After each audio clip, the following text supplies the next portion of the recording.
Welcome back mga ka-idol, para sa ating PBA updates, Barangay Ginebra vs TNT Katropa Game 6 prediction at Justin Brownlee may bumabagabag ba sa kanya pagkatapos ng pagkatalo sa Game 5.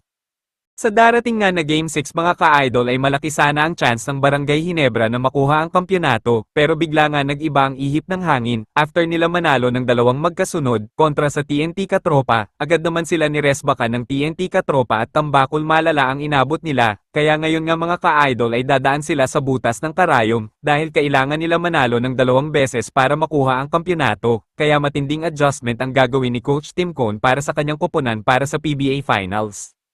Ano nga ba ang dapat gawin para makabounce back ang Ginebra at makuha ang kampyonato? Dapat malimitahan si Ronde Hollis Jefferson pagdating sa opensa. Kilala naman natin kung ano ang kakayahan ni RHJ, at kung gaano siya ka-inspirado na talunin si Justin Brownlee, dahil nga tinalo siya ni Justin Brownlee sa nakaraang FIBA World Cup. At ang pwede bumantay dito ay itong si Stephen Holt dahil napatunayan na nga yan ni Coach Tim Cone, kung paano ay lockdown at limitahan noong nakaraang Game 3 at Game 4, at kung kinakailangan ay pwede si Justin Brownlee. Pangalawa na dapat gawin ng Ginebra ay umiwas sa turnover, isa yan sa pinaka-problema ng Ginebra, nag-i-average nga sila ng 15 sa turnover kada laro. Pangatlo na dapat gawin ng Ginebra ay tumulong ang mga local players, dahil sa nakalipas na Game 5 ay wala na iambag ang mga local players, maliban lang kay Scottie Thompson, at isa pa nagdapat na mag-step up ay itong ng si RJ Abarientos, dahil nga sa nakalipas na Game 5 ay limitado lang ang kanyang nagawa at magparamdam din sina Maverick Onmisi, Stephen Holt at isa din si Japet Aguilar ang magparamdam sa Barangay Ginebra lalo na pagdating sa depensa.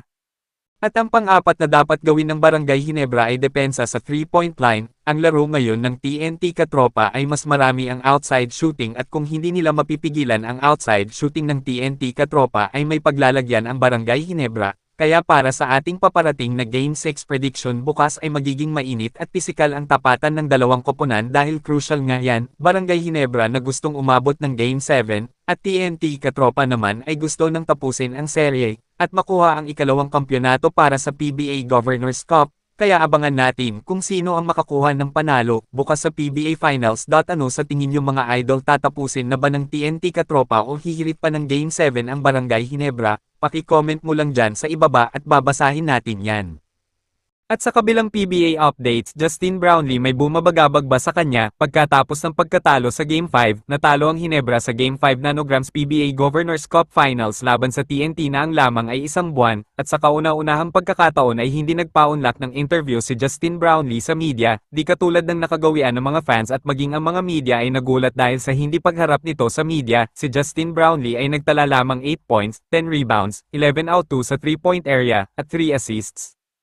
Sa ating impormasyon na nakuha itong si Justin Brownlee ay lumabas ng dugout na iika-ika habang hinahatid sa kanilang van, at sa kaalaman ng lahat ay si Justin Brownlee ay laging pinupulikat kahit pa noong 2016 ay ito na ang bumabagabag sa kanya, pero ang katanungan ng karamihan lalo na ng mga Ginebra fans, ano nga ba ang bumabagabag sa kanya at ito ang pinakapangit na performance niya, ito ang kauna-unahan na napakababa ng naging ambag niya, kaya isang malaking tanong, makakabawi pa ba ang Barangay Ginebra sa Game 6 o tuluyan ng mananaig ang TNT Katropa? Abangan natin yan bukas sa Game 6.